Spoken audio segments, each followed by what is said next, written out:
Okay, good afternoon. It seems that I'm down for TOEFL speaking again today. There's been a slight mix-up. We will in fact be looking at TOEFL reading today as opposed to TOEFL speaking. A continuation of what we did on Wednesday, in fact. So on Wednesday we started looking at reading skills. We basically looked at reading skills generally. In Wednesday's lesson, and we used an original ETS passage, something that you would actually get on the exam.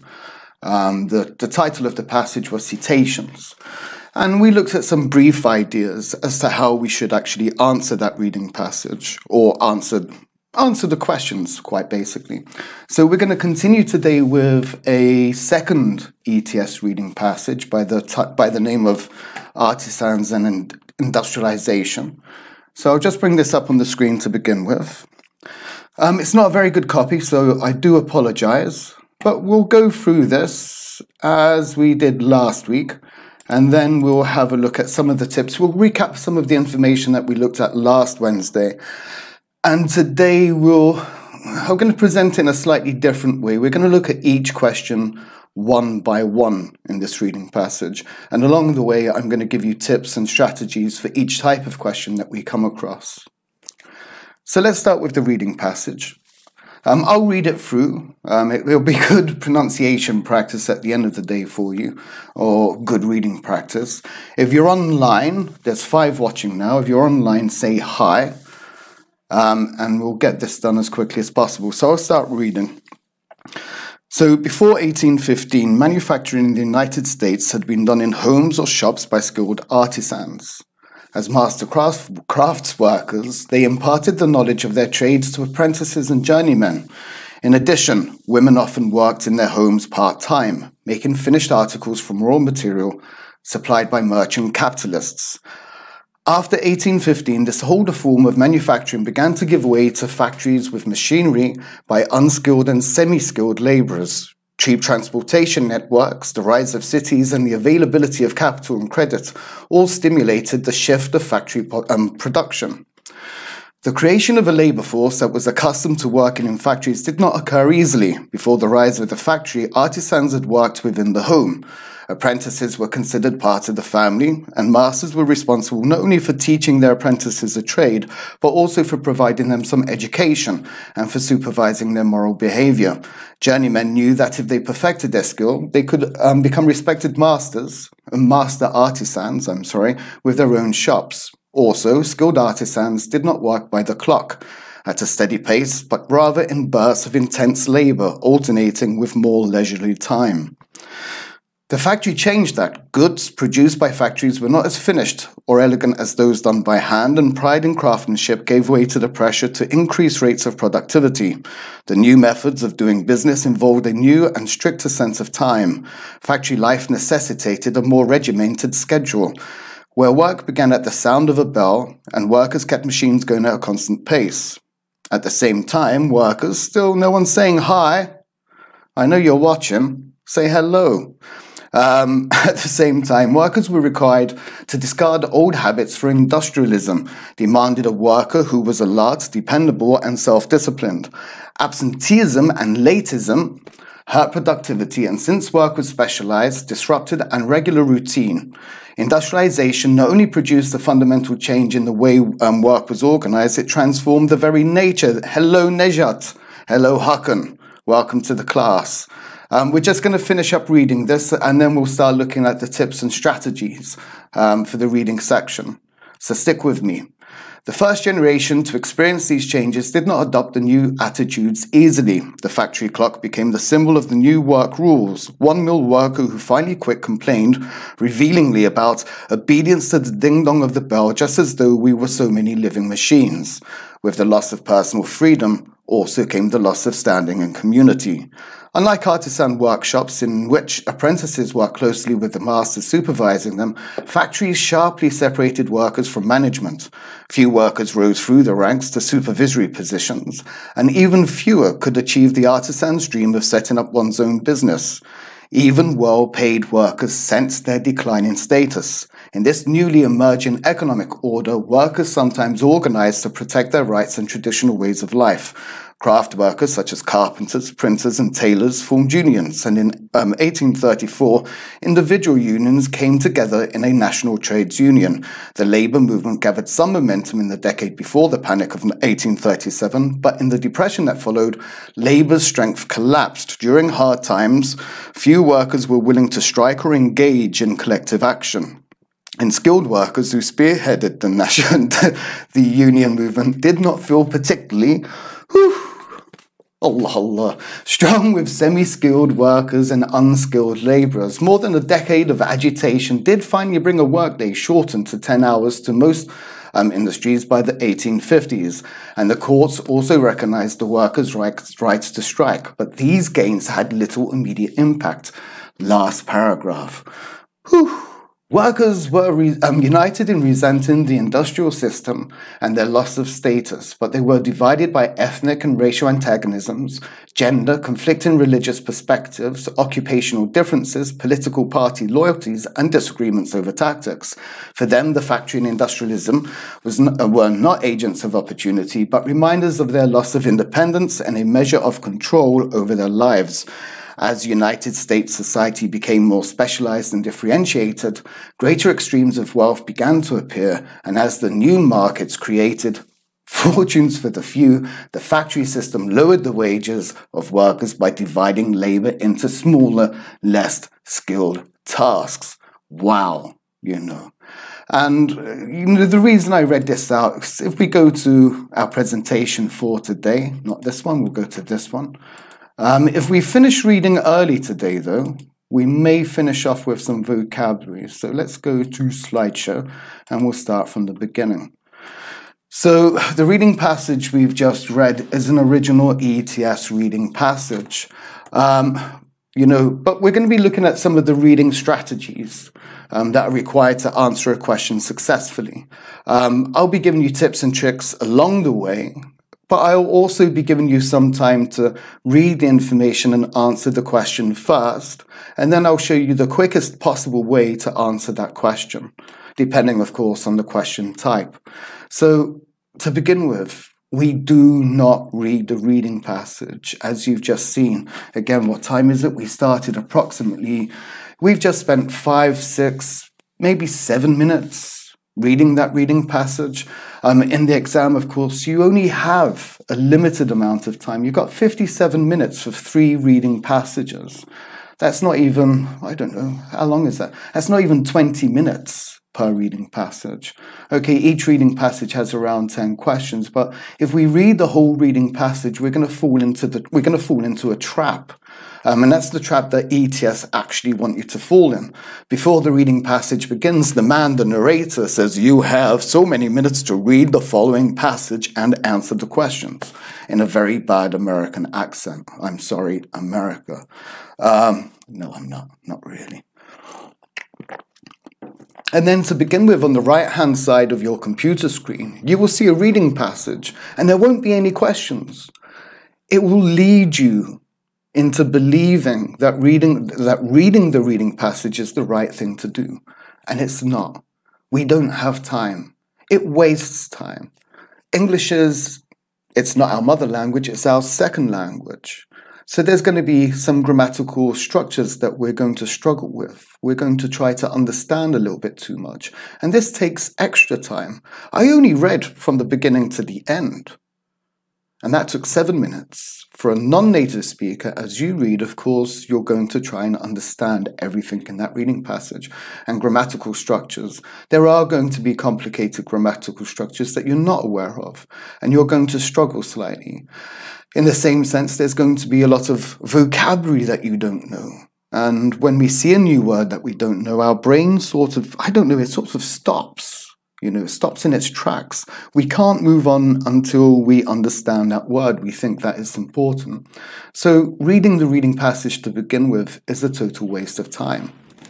In order to see the first question, what you need to do is on the reading passage, there's a small bar. You're going to click that bar and bring the reading passage all the way down to the bottom. And then at the top of your screen, you're going to press next. And when you press next, the first question will appear. So just to repeat, As soon as the reading section begins, you're going to click on the reading passage, drag it to the bottom, and press next. Only by doing so will you be able to see the first question. We're going to go straight to the question. The options A, B, C, and D. I know that's where we want to focus because that's the part that we need to answer. But to begin with, we're only going to focus on the question. We're going to forget that A, B, C, and D actually exist. Hey, Mr. Emre, how are you? Nice to have you here. There's going to be some practice coming on in a little bit, boys. So I expect you to be participating. We have 7 people. That's 3. That's 4. There's 4 other people. 3 other people online not answering and not saying hello. Come on. So to begin with, we're going to read the question and we're going to determine its type. We did this last week, last Wednesday. And there's 10 basic types of question. We have, of course, vocabulary questions. Questions which they just basically go, what does this word mean? Which word is closest in meaning to this word? We have reference questions, pronouns, I, you, we, they, them, us, which, that, etc., where, maybe. And they basically ask you what they refer to. We have insertion questions where we're given a sentence and we have to put that sentence back into the correct place in the reading passage. We have an example of all of these today. We have summary questions where part of the reading passage will be highlighted, and then you'll have 4 options, A, B, C, and D. And one of those will be a correct summary of that information. Again, we have an example of one of those today. Then hey Nejat, how are you doing, man? Big thumbs up to you as well, fella. We have factual information questions as well, which deal with direct information that we can find in the reading passage. There's 2 types of information. You can go back to last Wednesday's lesson for that. We have implied details, and I'm going to quickly open up a laser. Pointer options. I love this bit. Implied details and factual information, they are very similar. These 2 types of information. They're very much like a coin, which I don't have at the moment, but if you can just see this here, it's free advertising, I don't know, okay, I put things like this. On one side information, it's what we see, it's what we call factual information. It is hot. It is hot. We can understand directly what that means. But then we also have implied information, which is on the other side of that. We have to look a bit deeper into the information that we're presented with. Again, we're going to be using the same skills and strategies to answer these 2 questions. Then we have function of language, We have function of language where a particular part of language usage will be highlighted in the passage. For example, I don't know, however. And the question would say, why did the author use however in paragraph 3? Here we have to think about function, the purpose behind using that language. And as many of you already know, however, it's used to show contrast, or we can use it to show surprising information. So either one of those 2 options would be the correct answer. We have negative information, which is a little bit more complicated. We have 4 options, A, B, C, and D. Now, traditionally, we have to find the information which is correct. With negative information, quite confusingly, we have to choose the information which is incorrect. So 3 of those options are going to be correct and in the passage, but one of those options is going to be incorrect. Students often mistake negative information with factual information. So we need to be careful. Your performance is naturally going to be quite low. I'm fine, thank you. I'm fine too. Thank you for asking, for saving your time and not asking your wellness. Man, you don't have to save my time. But thank you. That's very considerate. And then we have, I'm getting better with the chats, I'm getting faster. And then we have the final questions of each reading passage, where the reading passage actually disappears from the screen and a whole question appears on the screen. And we've got chart type 1, where we're given a summary type question. We're given a sentence, which is a summary, and we have to choose the options which best connect to that information. And then we've got chart type 2, It's where we have to organize it according to particular categories. So in today's example, we'll have to organize information according to what happened before 1815 and what happened after 1815. If you want an example of chart type 1 with the summary information, you can go back to last Wednesday's lesson. We had an example there. But we'll be doing reading again, maybe next weekend. So they're the basic types. So once we've read the question and we've determined its type, we then need to find the key word in the question. It's what the question is asking about. We're going to have some practice with keywords and looking for keywords today. It can be a little bit tricky to begin with, but once you get used to it, you'll be able to find those keywords very quickly. Now, once we've found that keyword in the question, we go to the reading passage and we look for that information. We look for that keyword. If that keyword is in one sentence, this is the important part. If that keyword is in one sentence, then we only need to focus on one sentence. If the keyword is in two sentences, again, we have an example of a two-sentence keyword, then we need to focus on two sentences. Our job is to restrict. The keyword helps us limit the information that we need to focus on.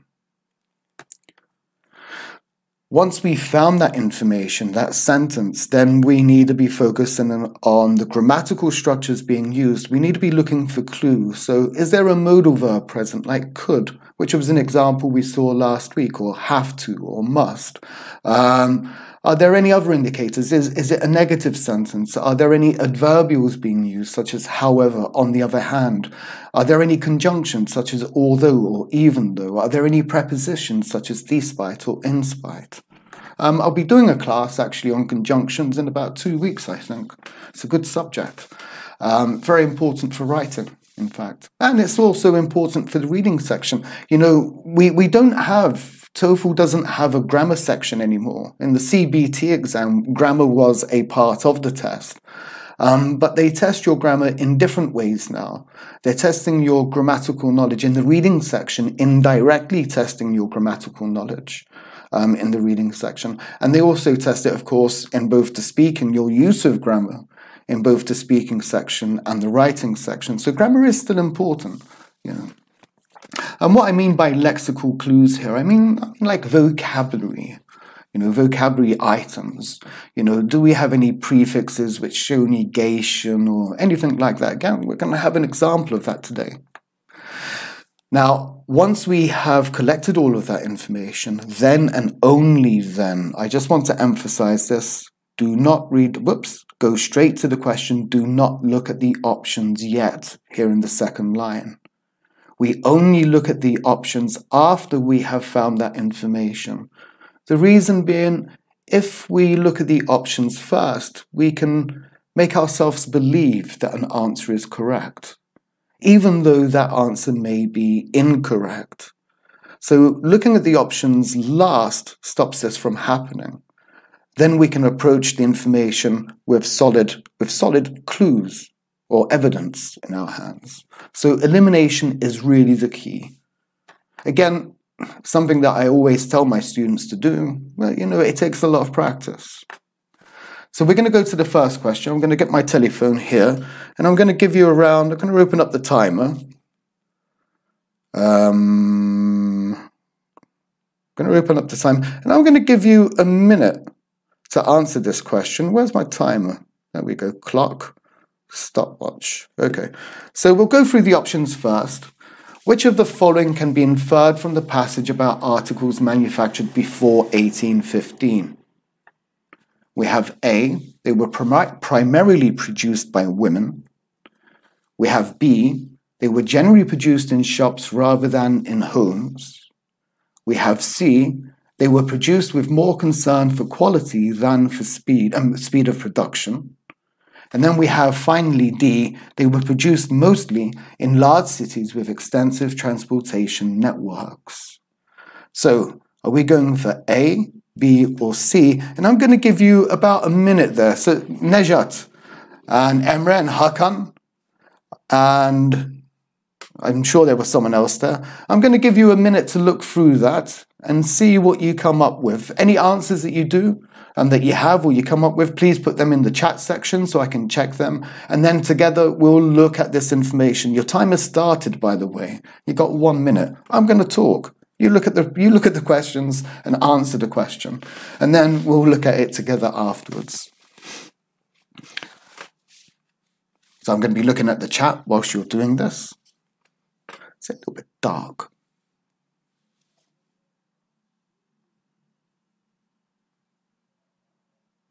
I have a swig of coffee, actually. So we're coming into 30 seconds now. Don't be afraid. It may be a difficult question. Salla gitsin. If you don't know the answer, just shake something. It's not important. We're coming into 45 seconds now. We've got 15 seconds left. You're not going to answer, boys? Whoa. Everybody's waiting for me to answer, I suppose.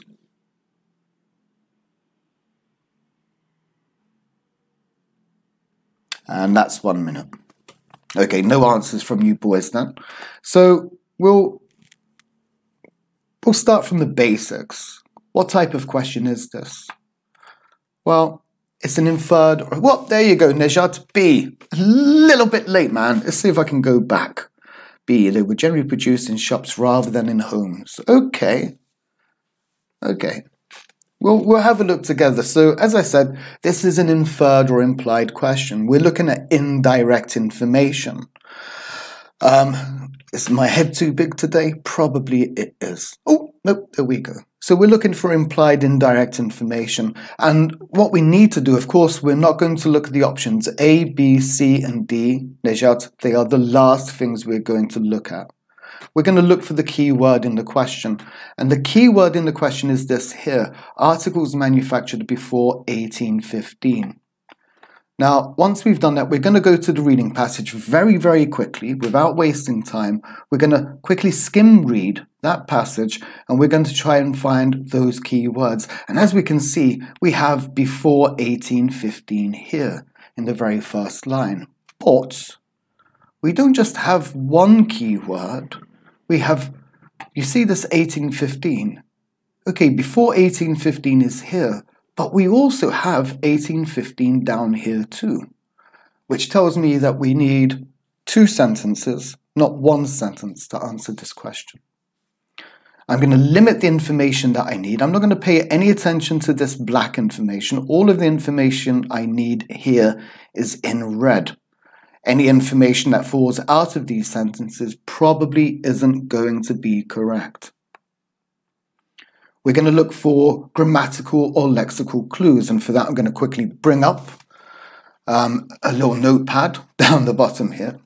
So before 1815, manufacturing in the United States had been done in homes or shops.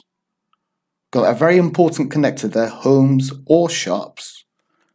And they were made by, if we look up here, skilled artisans. Artisan, I think, zanatkar in Turkish, if I remember correctly.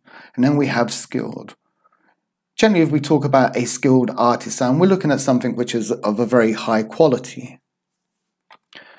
After 1815, down here, we have factories. Okay, that's a key word. You know, we had manufacturing to be done in homes or shops, and down here we have factories. It'd been made by machinery, as opposed to being made by hand. And we have this unskilled here, and also we have this unskilled labourers here. Quite the contrasting of here. Well, if we look at these 2 pieces of information, we have an implied grammatical structure. If we say black and white, hot and cold, what are we actually doing? We're comparing 2 particular situations, 2 particular moments in time. We have this idea of comparison. This is often done with before or after in the TOEFL exam. So once we have that information, which I think is over here on your screen, once we have that information, then we're going to go back to the options one by one, and we're going to try and eliminate. We're not going to choose the correct answer. we're going to eliminate the incorrect answers one by comparing that information to the information that we found. So let's go back to the questions. So let's have a look at A first. They were primarily produced by women. Well, in this sentence here, we have no indication that the artisan is a man or a woman. But let's have a look at that key word, woman. Woman, woman, woman. In addition, women often worked in their homes part-time, primarily, more importantly, mostly. Well, I don't think A is going to be correct because there's no comparison between men and women. It just says skilled artisans. Some of them may be men, and we know some of them are certainly women. Their job was mainly to finish the articles. So let's get rid of A. We can eliminate that. Then we have B. They were generally produced in shops rather than homes. And I think, Nejat, this was your option. Now, if we go back down to our notes here, homes or shops. Again, we don't have a preference. It doesn't say in more homes than in shops. It says in one or the other. So here rather actually shows preference. It says they're produced mostly in shops and not so often in homes. Totally, really the opposite of what this information is saying. So unfortunately, Nejat, we can eliminate that, but it's still a good go. 1 minute. On the exam, you usually have around almost 2 minutes to answer a question on average. But you'll get quicker as we go along. Then we got C. They were produced with more concern for quality than for speed of production. Well, okay, speed of production is not here directly, and quality is not here directly. But don't forget, it's an inferred question. We're inferring this information, which basically means we have some factual information that we're given, and then we have to come to an inference of that, but we need to choose the closest one. And before 1815, we can understand everything was made by hand, because in 1815, it started to change with machinery, and we have a comparative sentence here. So we know before 1815, everything was made by hand, and we have this idea of skilled artisans. So we can imagine the quality is quite high. If we look after 1815, again, we have this comparative structure than. This is important because we're comparing 2 times in the passage. Things are beginning to be made by machine, by unskilled, semi-skilled laborers. So the quality is dropping here. But production, or the speed of production, is increasing. So C, maybe. I'm not going to choose C yet, though. I'm going to put a little question mark by C on the paper. And then I'm going to look at D. I need to be sure. They were produced mostly in large cities with extensive transportation network. Well, we've got transportation network. It's not here in this sentence, but it is here. And cheap networks, that should be together. It's actually after 1815. The question is asking before 1815. So we can actually get rid of D. The correct answer is C. So let's go to the next question. Whoa, it's like turning a page in a book. So here we basically have what I was discussing earlier, a summary question. That's good, Nejat. Well done. It's okay, slowly. No need to apologize. Mistakes. If you don't make a mistake, then you're not learning. Quite basically, I can't stress this enough. Students, Turkish students especially, hate making mistakes in front of people. Don't worry about making mistakes. I've been in Turkey for 20 years and I still make mistakes when I'm speaking Turkish. But, it's about communication. So anyway, to go back, this is a summary question. And we know that because these start in exactly the same way continuously. So we have to choose, we're given this highlighted piece here, and we have to choose the option which summarizes that information the best. So I'm going to give you the options. A, masters demanded moral behavior from apprentices, but often treated them irresponsibly. We have B, The responsibilities of the master to the apprentice went beyond the teaching of a trade. Then we have C. Masters prefer to maintain the trade within the family by supervising and educating the younger family members. And then we have D. Masters who train members of their own family as apprentices demanded excellence from them. So I'm going to go to my stop clock again. And I'm going to start it. I'm going to reset and I'm going to start it. I'm going to give you about a minute. This information here, which one of these best summarizes that information? Don't forget the basic tips and tricks, they're the same for most questions. If you're not sure, go for keyword, go for comparison, go for elimination. You can't go wrong. Yeah, I do apologize. They do come very late, actually. I think approximately 15 seconds late. Ya Türkçe konuşsun hocam. Niye Türkçe konuşacağım? İngilizce ders. I'm sorry İsmail. Benim Türkçem o kadar iyi değil aslında. Yani zaten bunu anlatmak için yeterli değil maalesef. Sen de İngilizce konuş benimle. Hadi bakalım. Whoops, where's my clock? And whoop, there we go.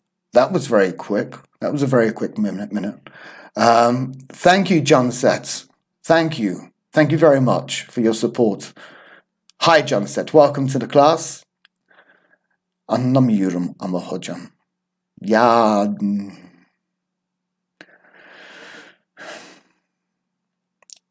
Well, try and understand as much as you can. I'll speak slowly a little bit.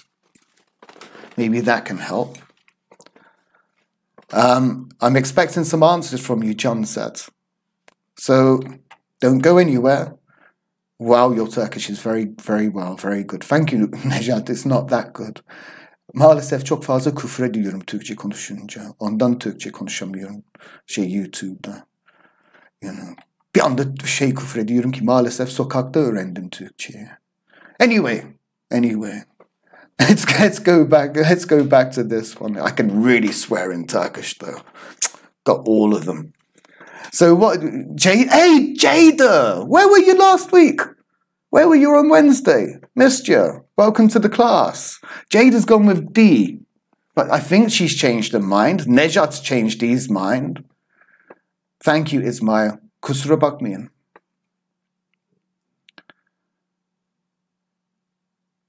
Come on, Jada.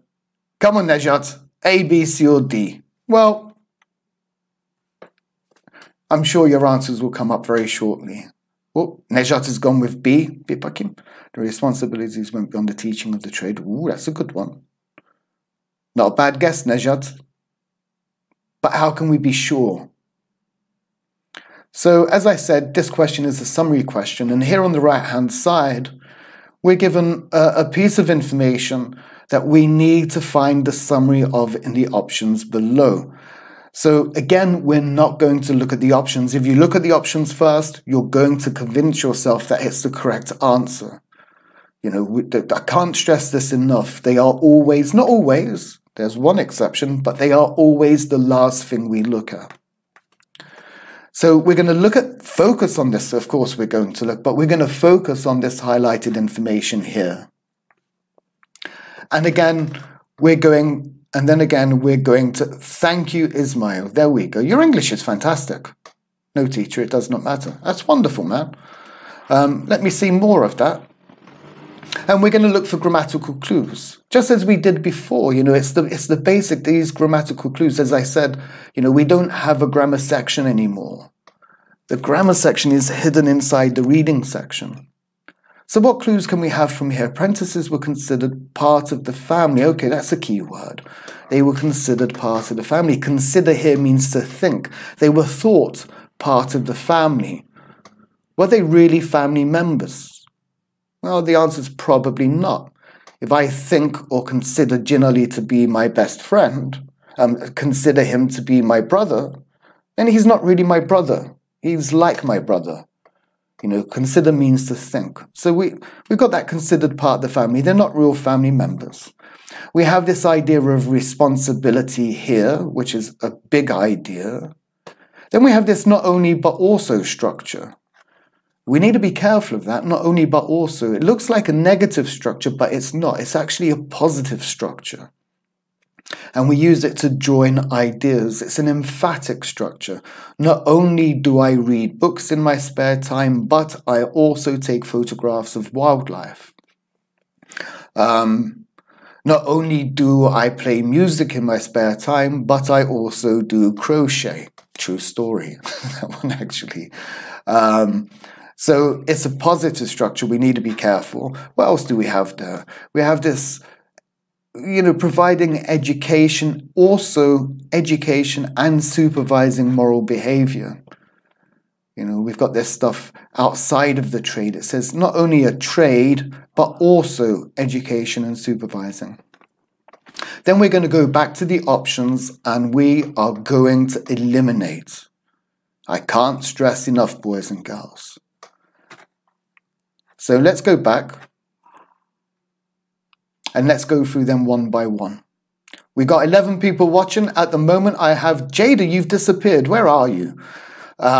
We've got Nejat, Ismail, hope you're still here, brother. Jada and Junset. I'm still waiting for an answer from you, Junset.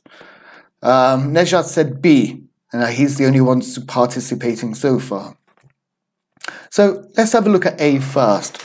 Masters demanded moral behavior from apprentices, but often treated them, have a look here, irresponsibly.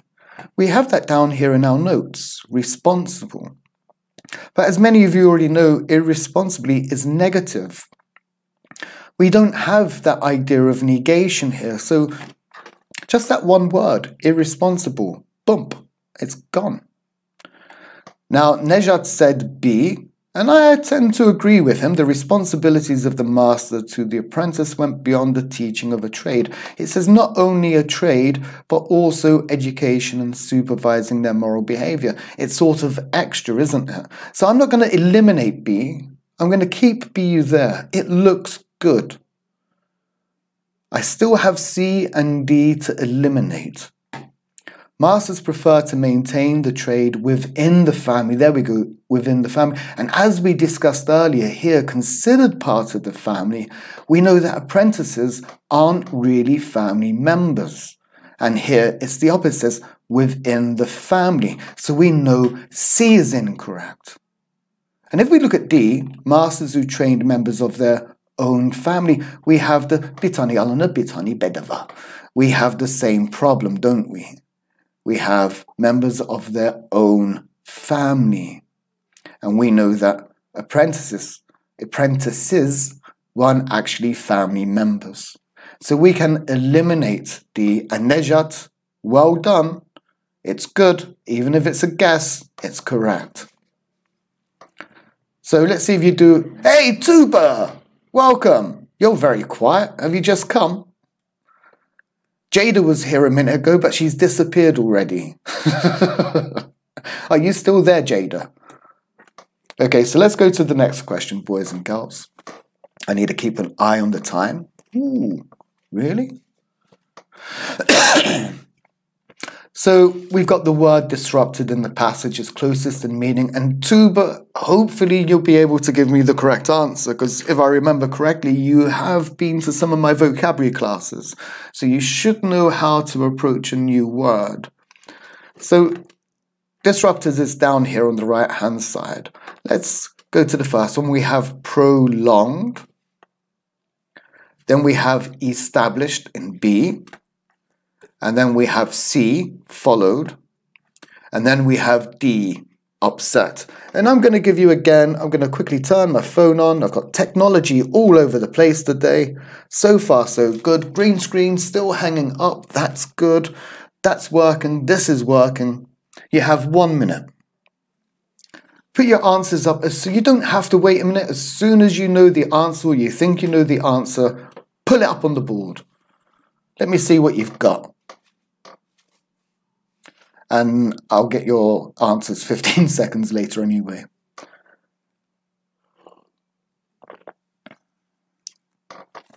still a little bit blurry on the screen, but that's okay. A much better connection this week.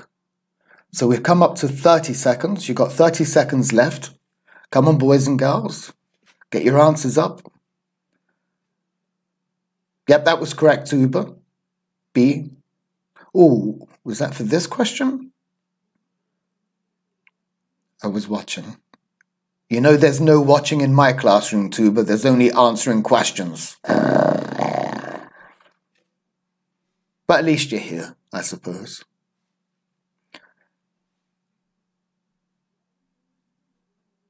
That's okay. That's okay.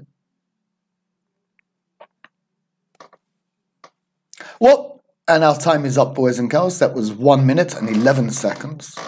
So let's go. Nejat's gone very quiet. So, you know, TOEFL, you know, if you're reading this side here, Tuba, it's going to be very, very complicated. We need to reduce the amount of information that we need. We need to change the way that we look at this information.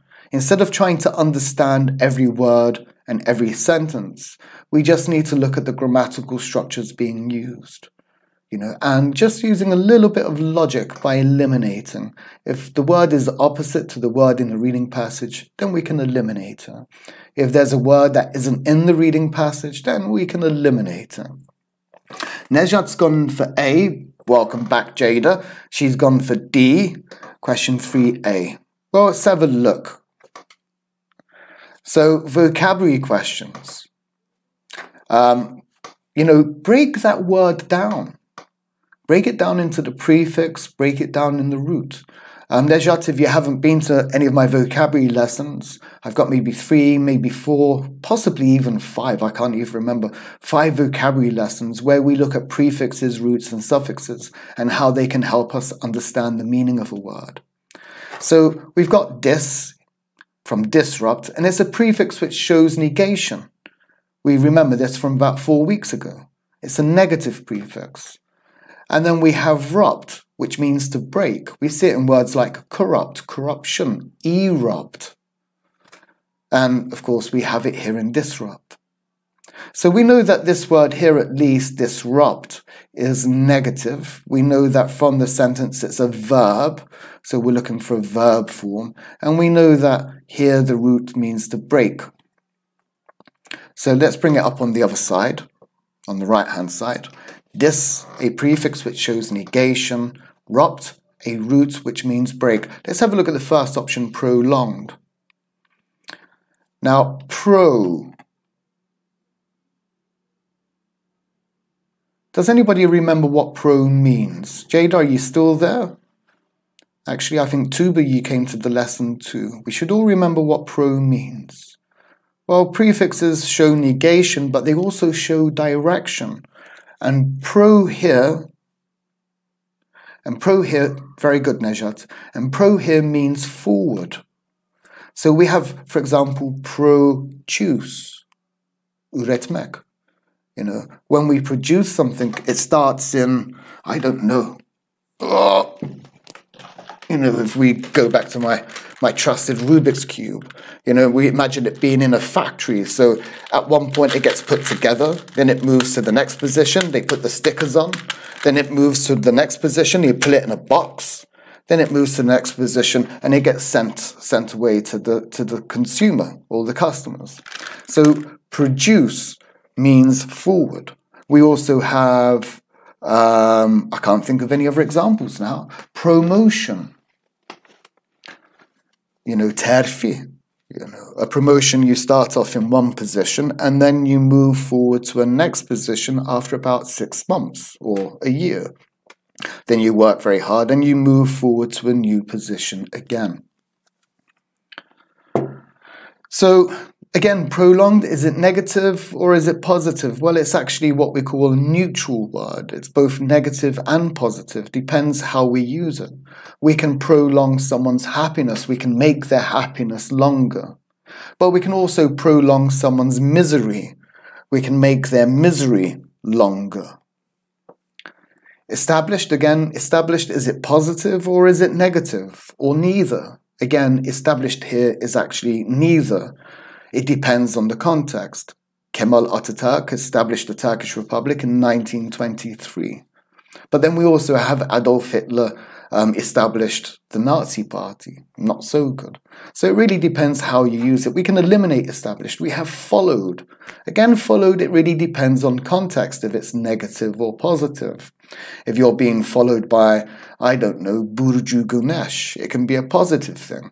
But if you're being followed by Te Coşkun, then it's going to be a slightly negative thing. So follow doesn't work. But upset, think about that word upset. Does it have a positive meaning or a negative meaning? It has a negative meaning, the same as disrupted here. And the way we found that correct answer is by this. Now, this is also a TOEFL trick. They love to give vocabulary that seems very basic. Most students know upset, mutsuz olarak biliyorsunuz.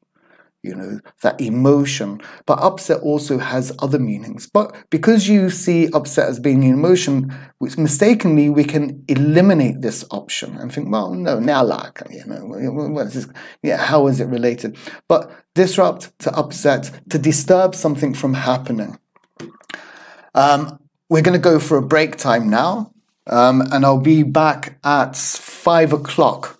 So have a good one. I'll see you shortly. I need to put your stuff.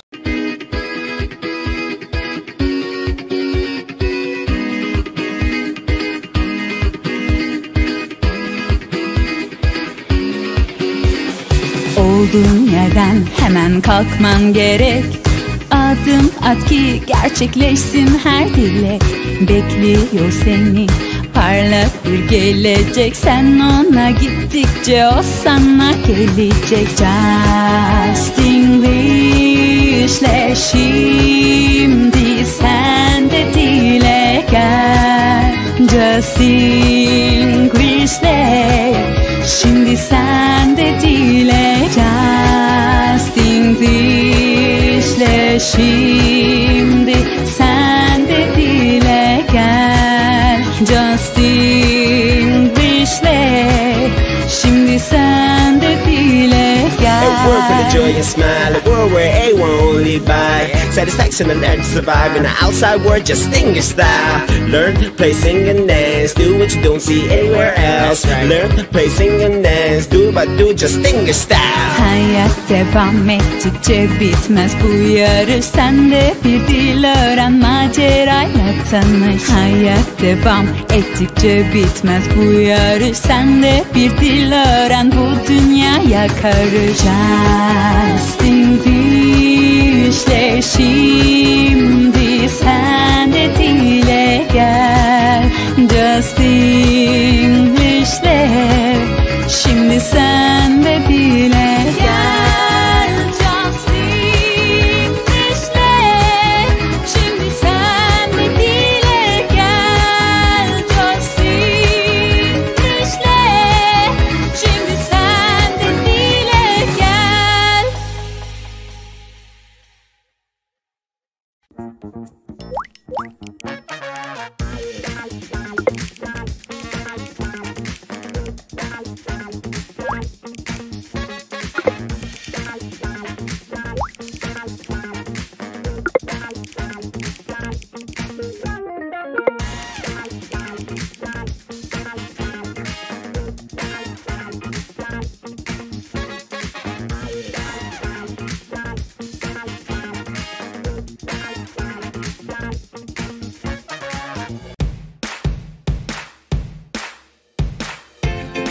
Knife.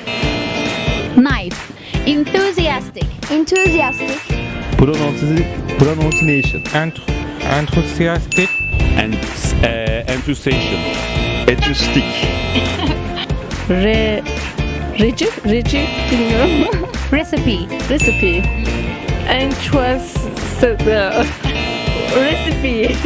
Bir daha. Recipe. Clark. Clark. Pronunciation. Justinglish'le şimdi sen de dile gel.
Olduğun yerden hemen kalkman gerek.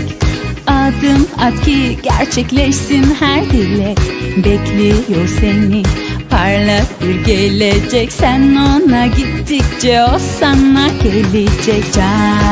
Justinglishle şimdi sen de dile gel. Justinglishle şimdi sen de dile gel. Justinglishle şimdi sen de dile gel. Justinglishle şimdi sen de dile gel. A world full of joy and smile, a world where everyone won't lead by satisfaction and learn to survive in the outside world. Justinglish style. Learn, play, sing and dance. Do what you don't see anywhere else. Learn, play, sing and dance. Do but do Justinglish style. Hayat devam ettikçe bitmez bu yarış. Sen de bir dil öğren, macerayla tanış. Hayat devam ettikçe bitmez bu yarış. Sen de bir dil öğren, bu dünyaya karış. Justinglish'le şimdi sen de dile gel. Justinglish'le şimdi sen de dile gel. Justinglish'le şimdi sen de dile gel. Justinglish'le şimdi sen de dile gel.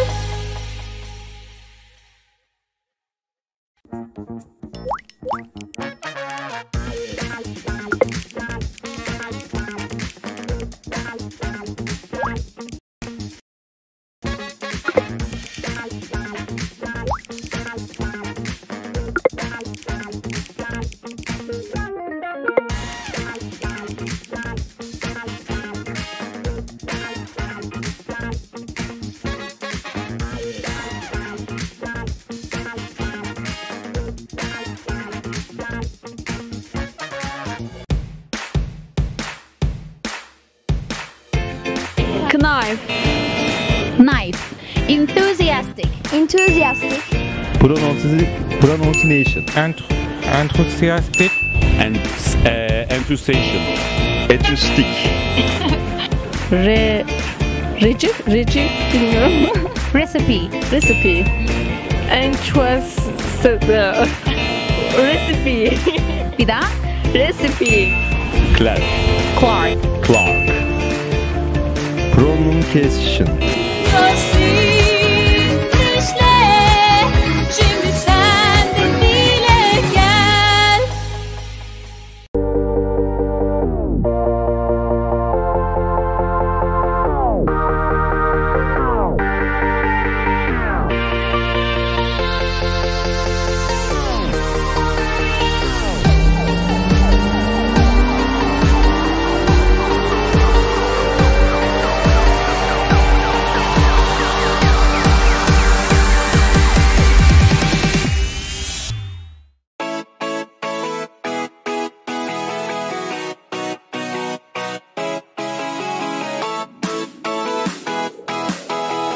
And welcome back, hopefully. I'll have a quick look on the screen shortly to see if I've appeared. If not, I'll just keep on talking until that happens. So before the break, we finished off on a vocabulary question. And we saw that we needed to break the word down, and I think I'm here. Let's get my position. Why do you do that? Oh, there we go. Like magic. So we had this word disrupted. We broke it down. We saw that dis was negative and rupt means to break. And we saw that prolonged, pro means forward here. And sorry, Nejat, I've just seen that you answered that before the break time. Yes, that's correct. It doesn't mean after though. That's post. But you're close enough. You're close enough. We got the forward part. And we saw that that was neutral, and the same with establish, it's neither negative nor positive, and the same with follow too. So by a simple prefix, just by one simple prefix, we were able to answer that question correctly. Again, I can't emphasize the importance of learning prefixes, roots, and suffixes. They really will improve your vocabulary and your understanding of vocabulary when you're practicing your English. If you're reading an English newspaper, or even if you're partaking in a conversation, roots and prefixes can really help you understand, not always the word itself, but the idea of the word and its place within a sentence. So let's go to another question. Trying to get comfortable in this very old chair. So in paragraph 4, the author includes a quotation from a mill worker, and over here we have that actually highlighted, in order to A. Support the idea that it was difficult for workers to adjust to working in factories. To show that workers sometimes quit because of the loud noise made by factory machinery. C. Argue that clocks did not have a useful function in factories. And finally, D. Emphasize that factories were most successful when workers revealed their complaints. So I'm going to take my clock again. And I'm going to set the timer for 1 minute. If I can find the timer, there we go. And your minute starts now. So have a look through there. Don't be afraid. Any answer is a good answer, even if it's incorrect. We have A, to support the idea that it was difficult for workers to adjust to working in factories. B, show that workers sometimes quit because of the loud noise made by factory machinery. C, argue that clocks did not have a useful function in factories. Or D, emphasize that factories were most successful when workers revealed their complaints. So what do you think? You've got about 30 seconds left. A, B, C, or D? Are you back, Nejat? Are you there, Cheda? Tuba? Are you still here? Oh, there you go, Tuba. Straight in with D. Okay. That was quick. We've got about 10 seconds left, boys and girls. Don't forget, it takes about 15 seconds to get to me. So the quicker you send your answers, the better. Hey, Sana, you did come back. Hello. Hey there. You did say inshallah, Normally when people say inshallah to me, they just don't do it. I'm surprised. Welcome back. Welcome back. Sana's gone in with D. Okay. And he's agreeing with Tuba. Well, it's been a minute. So let's go through this question. Well, first of all, hi back to you, man. So let's look at the basic strategies for this. Wait a minute, you're late again, Sana. You were late last lesson too. You're actually earlier than last week. That's okay. I'll forgive you this time. So in paragraph 4, the author includes a quotation from a mill worker. Well, this type of question is what we call function of purpose. We know it's a function of purpose question because of this word here, author. It's asking us why. What's the reason for this? It's not a vocabulary question. It's not a pronoun question. It looks like it should be, and it's not a summary question. We just need to be thinking why. So identify the function words in the option. And for that, we'll quickly go back to the options. And what I mean by function words, if we look at A, for example, we have this function word to support. Destek vermek miydi? And then we have B, to show. This is a function word too. And any ideas what the function word is in C? Well, you're probably correct. It would be argue. And finally, we have this emphasize in D. We'll go back to the tips. We'll come back to those very shortly. Oops. Hey, how did that happen? Then we're going to compare them to the part of language, being tested. So here, quotation. We need to be thinking, what does a quotation do? Do we use it for emphasis? Do we use it to show something? Do we use it to support an idea, maybe? We'll come back to that very shortly. And then have a look at the keywords in and sometimes this highlighted information is not going to be enough for us. Here I think today it's going to be enough, but sometimes we may have to look outside of that highlighted information in order to find the correct answer. So let's go back to the options. So we had A, to to support the idea that it was difficult for workers to adjust in factories. Well, we have that key word here, support. Quotations. I think that's a possibility. You know, if we're writing a thesis or if we're writing an academic paper, we often use quotations to support the ideas that we've discussed.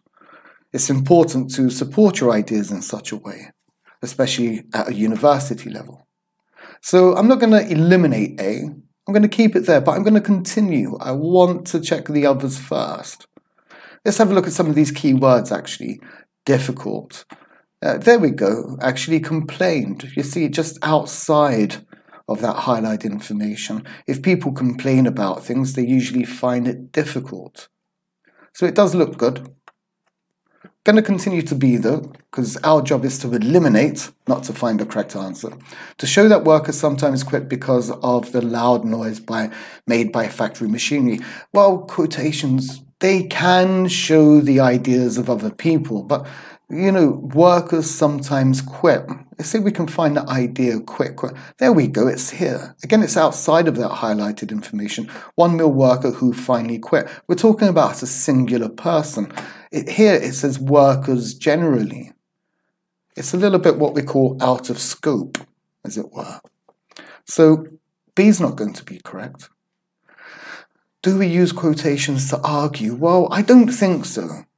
I don't think so, but let's compare useful function clocks, useful function in factories, and if we go here, clocks, useful functions in factories, we don't have, we have that negative idea as well. We don't really have that information. So let's check D. To emphasize that factories were most successful when workers revealed their complaints. Well, do quotations show emphasis, or do they show support? I've got a feeling A is the correct answer, but let's say the success was when workers revealed their complaints. Success. There's no mention of the word success, so we can get rid of D too, which leaves us with the correct answer, A. It's so much easier if you eliminate the options. You know, many students go straight for the correct answer. You know, if you're having trouble at home finding the correct answer, you're probably focusing on the correct answer too much. Find that information. Find those keywords, find those clues, grammatical, lexical, and then eliminate. At the very worst, you'll have a 50-50, you know, a 50-50 chance of getting a question correct, which is better than a 25% chance. Ooh, except. All of the following are mentioned in paragraph 4 as consequences of the new system for workers except a loss of. Be careful of this word except. We'll come back to that very shortly. So we have A, freedom, nice and short. We have B, status in community. We have C, opportunities for advancement. And we have D, contact among workers who were not managers. So there are 4 options. I'm going to go back to the stop clock. I'm going to reset and I'm going to give you a minute. And whilst you're doing that, I'm going to be looking at the chats to see who's here. Your time started. When you start to explain the true option, I'm feeling like a movie in moments of tension. Wow, Sana. Sorry. I don't know, is that a good thing or a bad thing? Movie attention, really? Yeah, TOEFL, the horror movie, the horror story. That would be good. Tension. Die Hard TOEFL. You can't feel any more tense than I feel being online, son. You know, still not used to it after all of these weeks. But you actually, I don't know. You guys, you cheer me up. And we're coming up to a minute, so I don't know, what do you think, boys and girls? A, B, C, or D? Don't be shy. Make an answer, even if it's incorrect. I think Sana's going to wait until...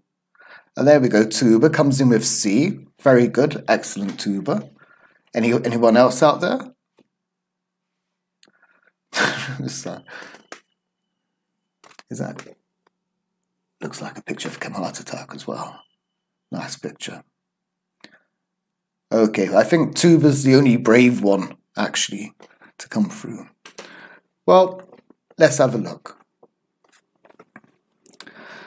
So, what type of question is this? Well, it's what we call negative facts. Do you remember at the beginning of the lesson, I said this is one of the questions that students often get incorrect because they confuse this question with factual information questions.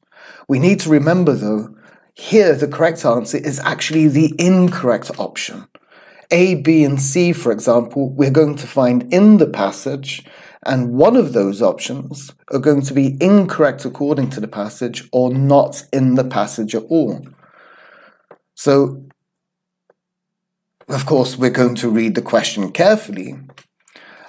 We have here, got these keywords, consequences and new system, and this idea of loss of, but we need to remember except. It's always going to be highlighted. We need to find that we need to find the incorrect answer. Incorrect means correct. This time we're going to start with the options. We're going to start with A. We're not going to go to the reading passage yet. Loss of A. And we'll bring that option back up at the bottom. Freedom. A loss of freedom. So once we have that, we look for the key word. And, freedom. We only have one word. We only have one key word. There we go. Freedom. And then we're going to find this word in the passage. And there we go. If we just look up here, we have that word freedom. That's appeared on your screens. So we've got the key word from option A. We haven't gone to the reading passage. We're doing it the opposite way. We're going keyword, option, and then we're going finding that option. And then once we do that, if the information is present and correct, we simply move on to B, the next option, until we find the incorrect option. But even let's imagine that A may be incorrect. Yani, correct, the correct answer. We still need to eliminate B, C, and D. So let's have a quick look at A then. Freedom, loss of freedom, with the loss of personal freedom. It's in the passage, it's present, it's here. So it's not a factual information question. If the information is correct and in the passage, then it's the incorrect answer. So we go to B, status in community, and we quickly skim read the paragraph and standing in community, status in community, they are synonymous with each other. A loss of standing in community. It's also present in the passage. Opportunities for advancement. An idea of maybe getting a promotion. Again, advanced means to move forward. Second meaning advanced means sophisticated, high in technology. It's an important TOEFL word actually. They use it quite a lot. So again, I'm going to quickly skim read. Or, there we go. Few workers rose through the ranks. Found it just down here. Few workers to rise through the rank. A rank is a position that you're given. Generally in the army. Occasionally they use it for work. I need a sip of my coffee. It's beautiful weather today. So it's unfortunate. Nice rain, sunny skies, amazing. So again, it's in the passage, it's not correct. Contact among workers who were not managers. Well, workers, managers, workers from management, they separated workers from management, contact among workers. It's not the same thing. So D is actually our correct answer. It's the piece of information which is not present in the passage. Almost correct, Tuba. But you're doing very well. You're the only one answering. Jade has gone quiet. Sun has gone quiet as well. Where are you, boys and girls? Well, let's go to the next question. Ooh. The word gathered some momentum in the passages closest in meaning to. We have A, made progress. We have that word here, by the way, highlighted on the right-hand side. We have made progress. We have B, become active. We have C, caused changes, or we have D, combined forces. I'm going to take my clock again. I know you're not answering, but I know too, but I tell you what, trying, that's the only thing you can do. As long as you try, you're going to learn. Seriously, trust me, I'm a teacher, but you have to make those mistakes. And Tuba, thank you very much, very much. Keep it going. Sometimes they're going to be wrong, sometimes they're going to be right. Who cares? It's practice. We're practicing English. So I've started the clock. I'm going to give you about a minute. Think about what we did earlier with the other vocabulary question. How can we use the same techniques to answer this question?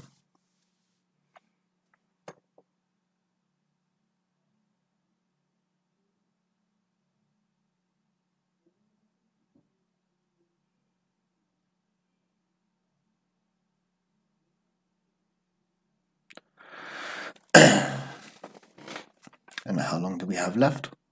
Whoop! Coming up just 20 seconds left, boys and girls. Nejat's gone in with D. That's a nice one.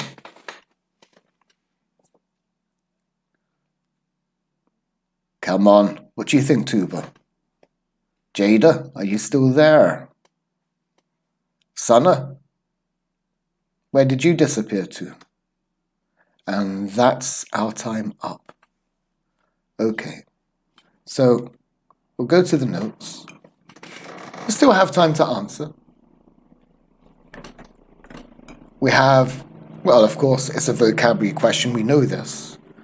We're going to simplify that. If we look at this, we've got gather some momentum. We don't just have one word here. We have many words, but we're going to use exactly the same strategies. Sorry. We're going to break that structure down. We're going to simplify it. So let's say gather some momentum. How can we simplify this? Well, we have that word some, which is a quantifier, a restrictive quantifier. Doesn't really give us a lot of information. It doesn't add a lot of information. It's an adverbial. It's modifying something. It's giving us an idea of time. So I think we can actually get rid of some. It's not a necessary part. So now we're left with gather, which is a verb, and we're left with momentum, which is a noun.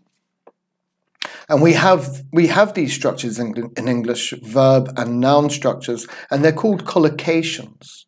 And a collocation, I don't know, do your homework. We don't say make your homework, we say do your homework. That verb and that noun form go together. Have breakfast. Have an argument. Make your bed. Take your time. Keep it to your... they're all structures which, call means together. So collate means to put together. They're structures which naturally go together. But the problem with collocations is if we look at a collocation, I don't know, have, for example, I have a sister. Well, what does have here mean? It means to possess, to own. But if we use it in a noun structure, in a collocation, I had breakfast this morning, or I have breakfast every day. The have here, does it have the same meaning or has the meaning changed? Well, the answer is the meaning has changed.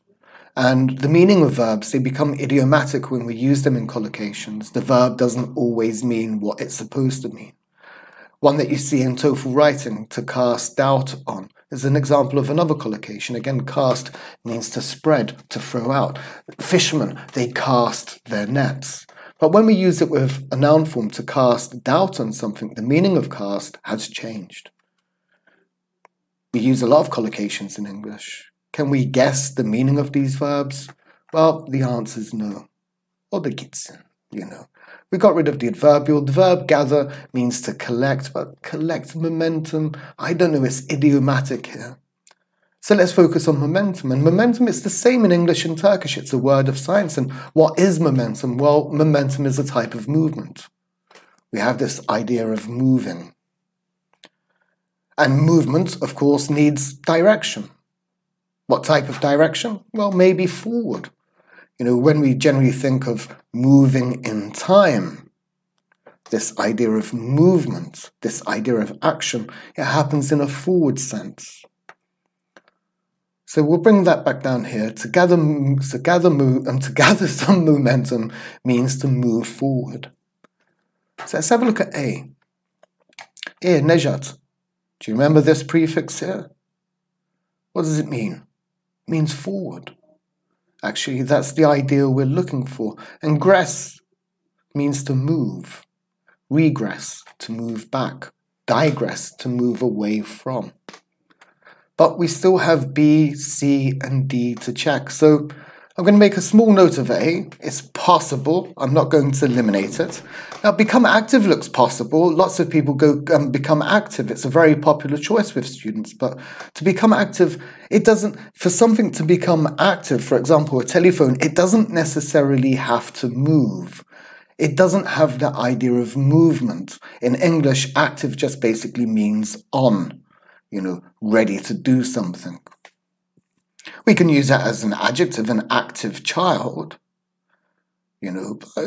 Active, to become active in this sense means to become ready. It lacks that idea of movement.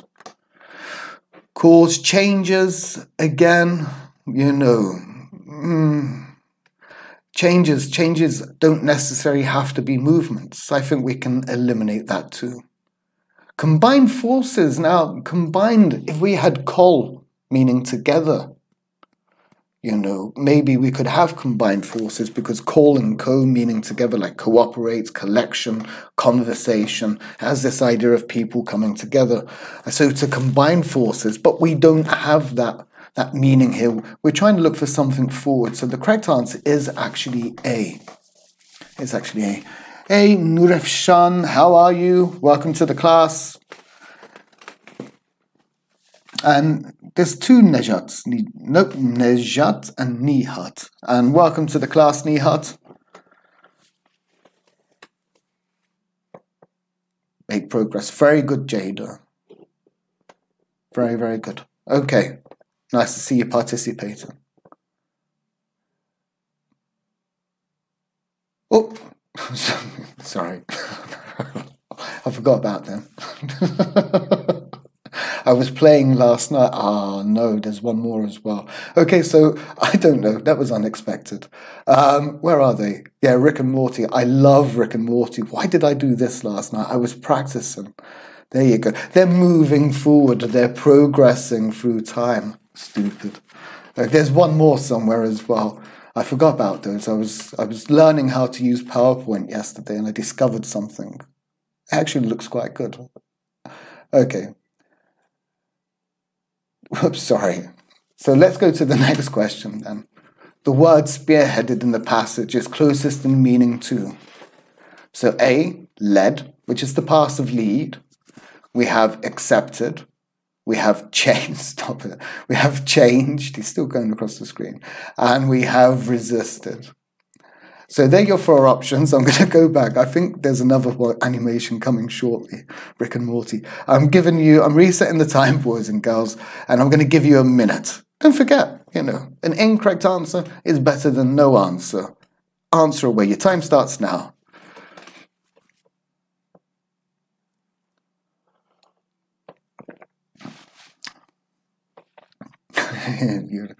You didn't answer the question, did you, son? But you put a smiley face up. Come on, man. Answer the questions.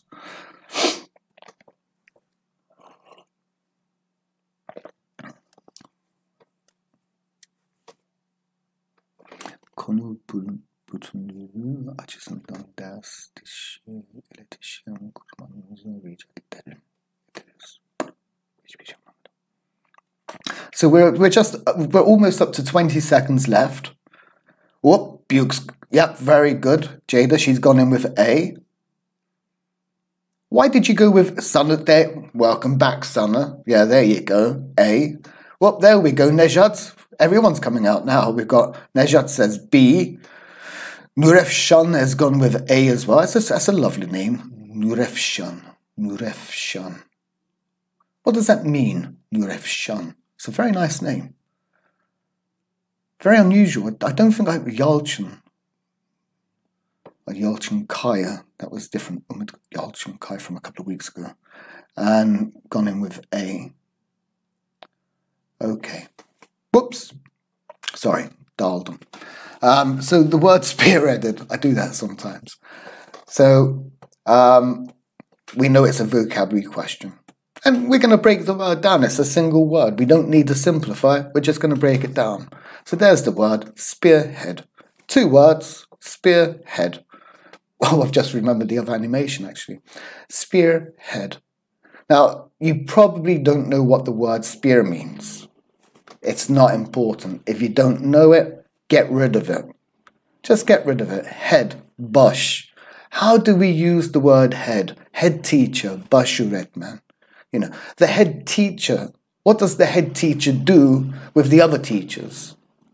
Leads. And the past of lead is led. And basically that's given us the correct answer here. A, lead. Accepted change and resisted don't have that same idea or meaning as head. And I think this is going to be an animation. So spear, what's a spear? This is a spear and there's a spearhead. I don't think there's any more now. I'll do that one more time. I like that one. Spear, spearhead. There you go. Okay. So let's move on to the next question. Number 8. God, it really looks good. Very easy to do as well. Well, no. Yeah, relatively easy. Gone again. I don't know. Just entertaining myself, I suppose. So question 8. Which of the following statements about the labour movement of the 1800s is supported by paragraph 5? Boys and girls, you know enough to answer these questions correctly. Use the strategies and answer accordingly. Everything we've seen so far is using the same basic principles. Think about it. So we have A, it was successful during times of economic crisis. B, its primary purpose was to benefit unskilled labourers. C, it was slow to improve conditions for workers. Hope you're not reading. And D, it helped workers of all skill levels form a strong bond. And I'm going to give you around a minute for that too. And your time starts now.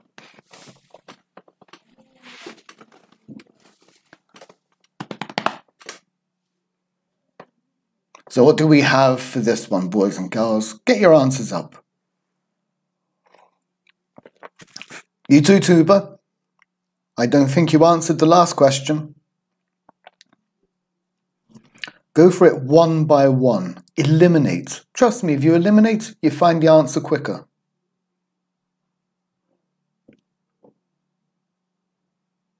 Halfway through, boys and girls.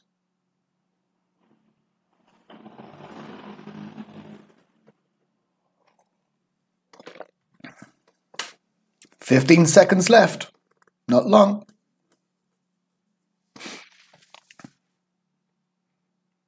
Whoop, there you go, Tuba. Excellent. She's in with B. Nurefshan, B, question mark. Are you asking me a question? Or you're questioning yourself? Or you're not sure? I get confused with all of these chat rooms and stuff. Come on, Nejat. What about you? And Sana? 1 minute, 15 seconds, more than enough time. Well, let's have a look. So we should know what type of question this is. It's one of the most common types of question. It's factual information. So, of course, we do not read the passage. Not necessary. I'm not sure. That's perfectly fine, Nurefshan. You don't have to be sure. I've been teaching TOEFL for 15 years. Ooh. I've been teaching TOEFL for more than 15 years now, I think. Yeah, wow. You know, and I wasn't sure for a very, very long time. You know, really wasn't sure. Not sure at all. We all have to start from somewhere. So we're going to find the key word in the question, which is the labour movement of the 1800s. And then we're going to use those key words to look over there and find them in the reading passage. So we've got 1834, we have 1837, and we also have 1850s. We don't just have one sentence that we need to focus on. we need to focus on a number of sections, a number of sentences, because that keyword 1800s, it's in 3 separate places. There we go. They're the sentences that we need to primarily focus on. We're going to look for grammatical and lexical clues, as always. And here we're going to make some quick notes. So what happened in 1834, if we look up here, 1834, individual unions came together. It was the formation of the labor union or the labor movement. And then we have down here in 1837, it gathered some momentum, but the strength of the labor collapsed. So that's our second note. And if we go down here to the 1850s, what does it say in the 1850s? They were eventually shortened to 10 hours in most industries. And the courts also recognized the right to strike, but these had little immediate impact. So courts also recognized the rights, but they have little immediate impact. They're the clues that we need to bring together. So let's go to the options. We'll keep that there for now. It's not necessary to move it because we'll come back to these little notes. You know, in the reading section, you know, you will have paper. You know, I often use paper to, you know, put little dashes and eliminate and make small notes on keywords because it's easy to get confused.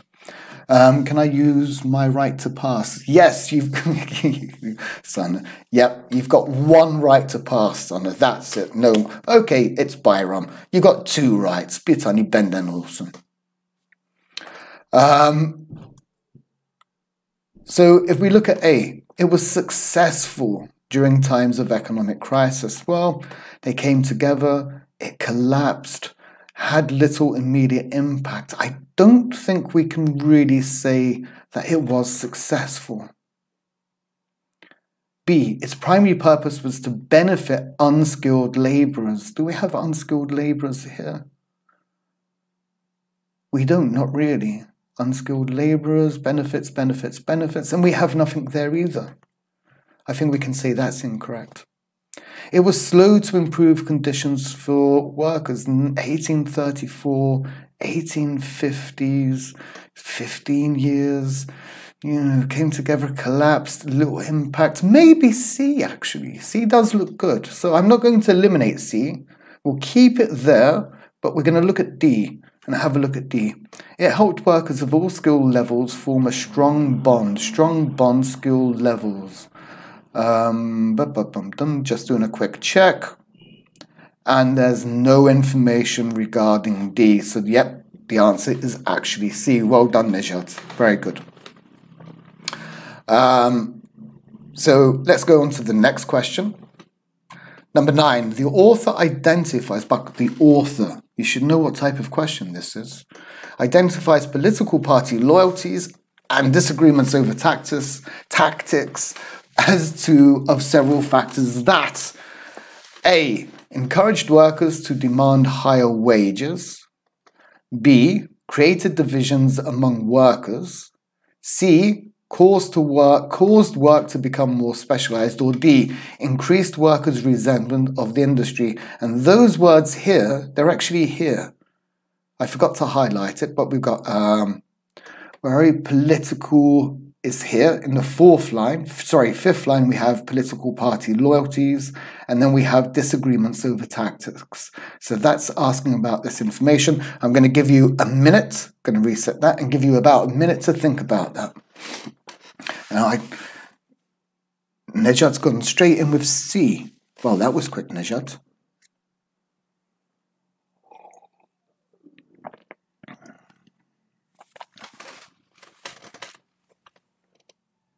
We're about 20 seconds in.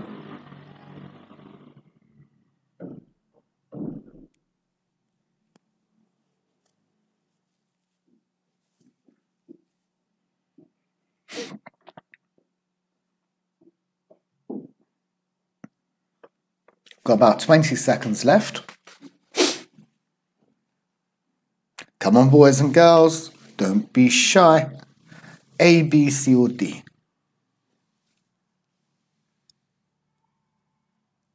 Everybody's gone quiet. You're just waiting for me to explain the question now, aren't you? Okay. Well, our time's up. So, again, it's a function question. We're going to locate the words, the keywords from the question in the passage. We've got political party loyalties, disagreements over tactics, they're here. That's step number one. Sometimes they're going to be highlighted themselves, sometimes they're not.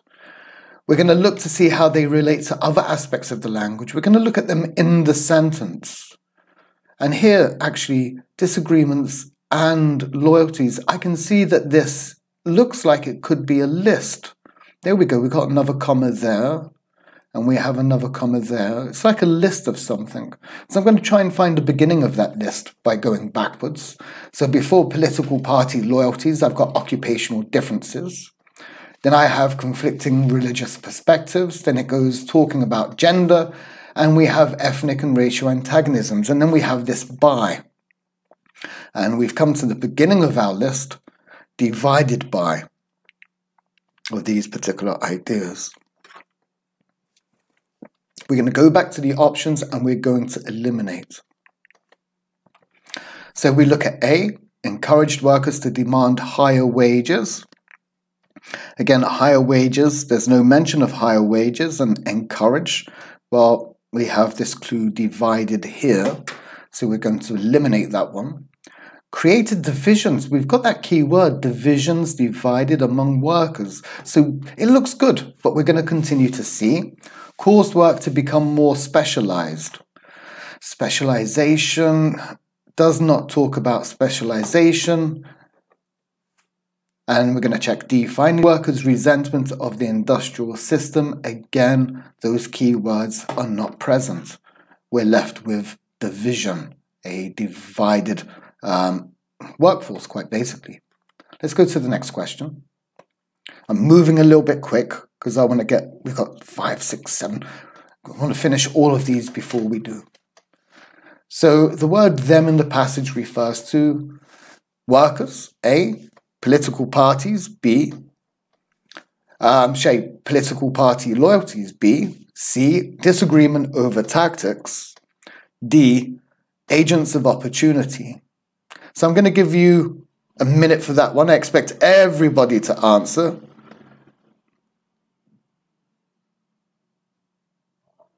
I'm not sure if Jada and Sana have answered for this question. Was that for this question, Sana, Jada, or was that for the question before?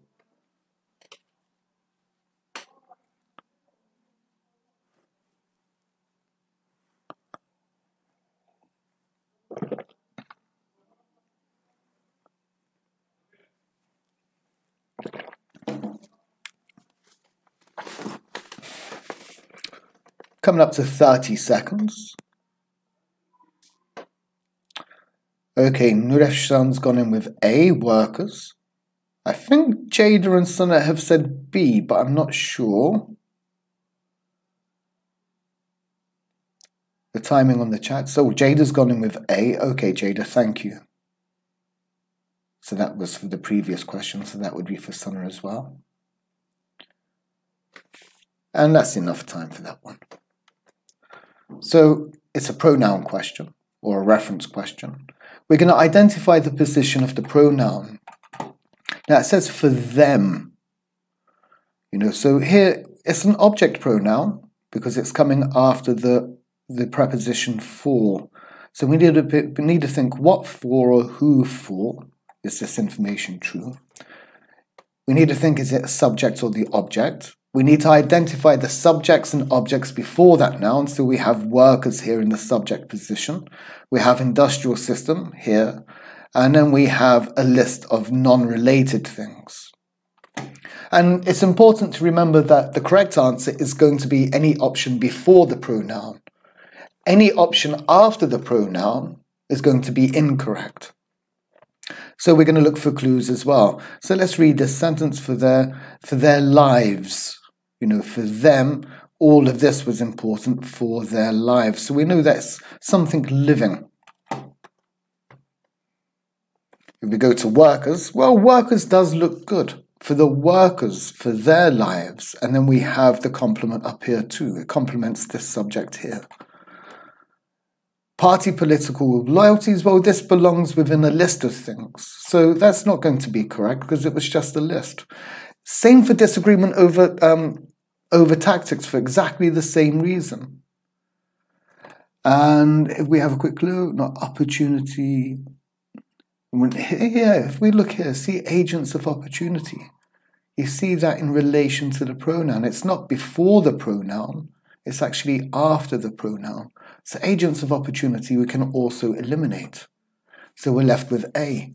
And I think most people, oh, I'm sorry to hear that, Sana. Yeah, it's been terrible this week. Actually, my internet hasn't been that good either. You know, everybody at home using the internet all the time causes problems. Okay, so moving very quickly, we're going to have to try and, got 3 minutes left. I'm going to try and finish this on time. So with this question here, I'm just going to put this up. We'll do this one together. So it's an insertion question. We're going to look at the keywords in the sentence, and then we're going to go in keywords before or after each option. We'll do this very, very quickly. So this new form of manufacturing depended on the movement of goods to distant locations and centralized source of labor. And there's my keywords. So basically I'm going to go up here and I'm going to start with number 1.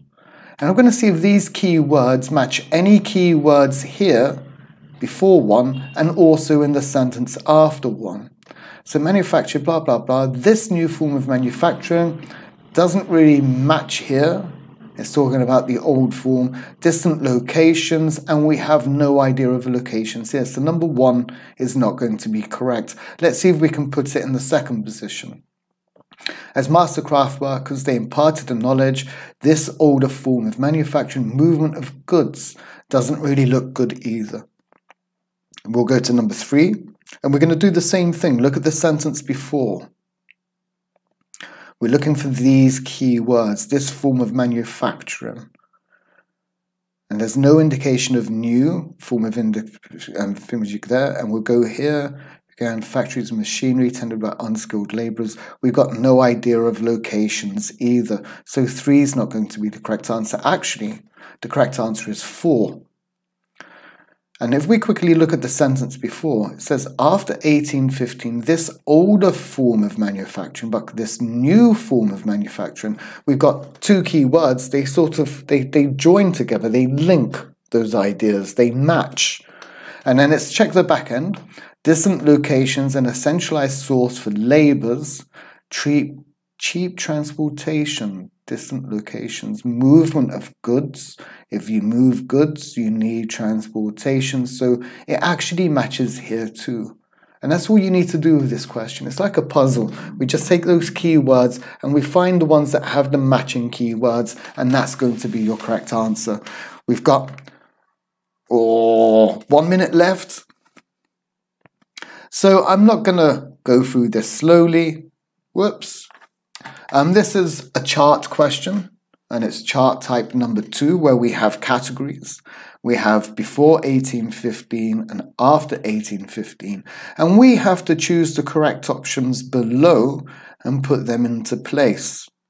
The way that we do this, we'll put the notes up. The way that we do this is that we start with the first option. So we're going to start here with number 1.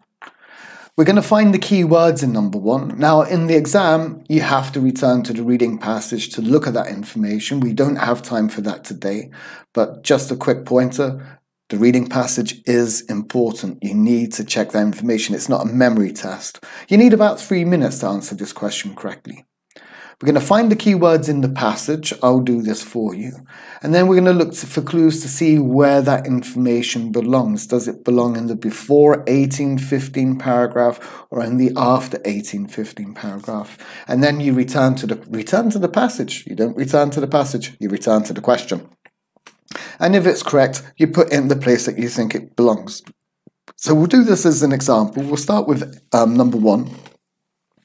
Now, if you remember 1838, etc., 1850s, the question from paragraph 5 we did about I don't know, about maybe 10 minutes ago, we saw that the labour movement wasn't in fact successful.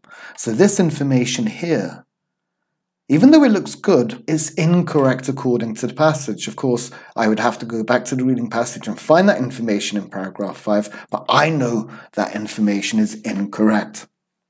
Workers took pride in their, well, here we have a little clue. We've got machinery, factories, and then we have artisans. So we do actually have a small clue in that sentence. I've looked at the key words, workmanship. I have returned to the reading passage, and I've seen that that is actually correct, and I've put it into the correct place here. The income gap between the rich and the poor increased greatly. Well, that looks like it should belong here. Again, I'm going to look at the key words. Income gap, I think it's the last paragraph. The last line of the last paragraph. I found that information. I saw that it's correct. I've clicked, I've dragged, I've dropped. Then we have, I've got a space missing. Transport networks began to decline. Well, that belongs here because this is when we had industrialization. But I've gone back to the reading passage.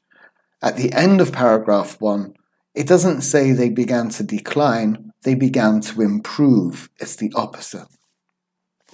Emphasis was followed and placed in a schedule. Well, I know that this belongs here. I've gone back to the reading passage. I found that information. The question about the mill worker, actually. One mill worker finally quit, complained, and we had that quotation. He was talking about schedules, and we know that that goes in after 1815. And finally, of course, here, number 7, we know that that belongs there too. Few workers expected to their own business. There. Yanlış yazdım, şuna bak. You know, I've used the keywords, I've gone back to the reading passage, I found that information, and I've seen that it's organized in this particular one. Sorry, I needed to finish that one very quickly. Everybody who joined today, Nejat, Sana, Jada, Nurefshan, Nejat Undu, and Tuba. I think Tuba was there as well. And there were a few others. Nejat, Nihat, if I remember correctly. Thank you very much for joining me today. Enjoy the rest of your weekend. Be safe as always. And have a wonderful, fantastic, amazing Bayram holiday. Okay? And I'll see you next Wednesday. Have a wonderful day. Bye-bye.